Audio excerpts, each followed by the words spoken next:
കേരയിൽ വേണ്ട കേരളം വേണമെന്ന മുദ്രാവാക്യമുയർത്തി കേരയിൽ വിരുദ്ധ ജനകീയ സമരസമിതി ജില്ലാ കമ്മിറ്റിയുടെ നേതൃത്വത്തിൽ സമരസമിതി വടകര മേഖലാ കമ്മിറ്റി വടകര അഞ്ചുവിളക്ക് ജംഗ്ഷനിൽ പ്രതിഷേധ സംഗമം നടത്തി.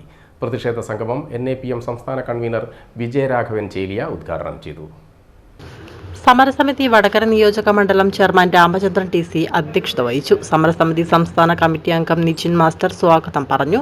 കേരളത്തിൽ വികസന നയം കൊട്ടിഘോഷിക്കുകയും കേരള സർക്കാർ കേരളത്തെ വിനാശത്തിലേക്ക് തള്ളിവിടുകയാണെന്നും വരും തലമുറയ്ക്ക് ഭൂമിയിൽ ജീവിക്കാനുള്ള അവകാശം ഇല്ലാതാക്കുന്ന വികസന പ്രവർത്തനം നടത്തുന്നത് കമ്മ്യൂണിസ്റ്റ് സർക്കാരിന് യോജിച്ച പ്രവർത്തനമല്ലെന്നും അദ്ദേഹം വ്യക്തമാക്കി. സിൽവർ ലൈൻ പദ്ധതി നടപ്പിലാക്കിയാൽ കേരളം മരുഭൂമിയായി മാറുമെന്നതിൽ സംശയമില്ലെന്നും പ്രകൃതിയെ ഉന്മൂലനം വരുത്താത്ത വികസന പ്രവർത്തനം മാത്രമേ നടത്താനാവൂ എന്നും മറിച്ചുള്ള പ്രവർത്തനങ്ങൾ മനുഷ്യവംശം തന്നെ ഇല്ലാതാക്കുമെന്നും ഉദ്ഘാടന പ്രസംഗത്തിൽ അദ്ദേഹം വ്യക്തമാക്കി. സമരസമിതി കോഴിക്കോട് ജില്ലാ ചെയർമാൻ TT ഇസ്മായിൽ സാഹിബ്, സമരസമിതി ജില്ലാ കൺവീനർ വരപ്പുറത്ത് രാമചന്ദ്രൻ, സമരസമിതി സംസ്ഥാന കൺവീനർ PM ശ്രീകുമാർ, വടകര നിയോജക മണ്ഡലം UDF convener NP Abdulla Haji, Vadakara block Congress president Satheesan Kuriyadi, Ranjith Kannoth, Kuniyil Venu, M Balakrishnan, Sathi teacher Madappally, PS Ranjith, Raveendran Amritham Kamaya, OK Ashokan, Balakrishnan Pampally, Fasalu Puthuppanam, Jayarajan Chorode തുടങ്ങിയവർ സംസാരിച്ചു.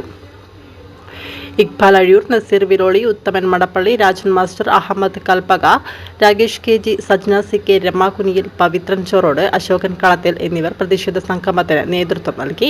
പ്രതിഷേധ സംഗമത്തിന് ഷുഹൈബ് കൈത്താൽ അഴിയൂർ നന്ദി പ്രകാശിപ്പിച്ചു. ഈ പദ്ധതിയിൽ നിന്ന് പിന്നോട്ട് പോകാൻ കഴിയാത്തത് എന്ന് നമ്മൾ തിരിച്ചറിയണം. അതുകൊണ്ട് അങ്ങനെ പണം വാങ്ങിയിട്ടുള്ള കോർപ്പറേറ്റുകളോട് വിധേയത്വമുള്ള ഒരു ഗവൺമെന്റിനോടുള്ള നമ്മുടെ നിലപാടെന്തായിരിക്കും? ആ നിലപാടാണ് കേരയിൽ വിരുദ്ധ സമരത്തിലൂടെ നമ്മൾ പ്രഖ്യാപിക്കുന്നത്. ഞങ്ങൾ ഈ നാട്ടിലെ 99.78% വരുന്ന സാധാരണ മനുഷ്യർക്കൊപ്പമാണ്. അവർക്ക് വേണ്ടിയാണ് നമ്മൾ സമരം ചെയ്യുന്നത്. അതല്ലാതെ ഏതാനും നിറഞ്ഞ വയറുകളെ സംതൃപ്തി അടയാൻ വേണ്ടി ഈ സർക്കാർ ചെയ്യുന്ന തെറ്റായ വികസന പദ്ധതിക്ക് വേണ്ടിയല്ല. ഇവരിത് കടമെടുക്കുന്ന എവിടെ നിന്നാണെന്ന് അറിയോ നിങ്ങൾക്ക്? അതുകൂടെ മനസ്സിലായി. ചൈനയിൽ നിന്നാണ്. ചൈനയിലൊരു നേതാവുണ്ടായിരുന്നു, ഡെൻസിയാവോ പിങ്. അദ്ദേഹം പറഞ്ഞൊരു വർത്താനുണ്ട്, അരിച്ചിറങ്ങും. ഇന്ന് കുറച്ച് ആളുകൾ സമ്പന്നരാകും, അവരെ വയറ് നിറയും, നാളെ നിങ്ങൾക്കും കിട്ടും. ഈനാണ് ട്രിക്കിൾ ഡൗൺ തിയറി എന്നാ പറയാ.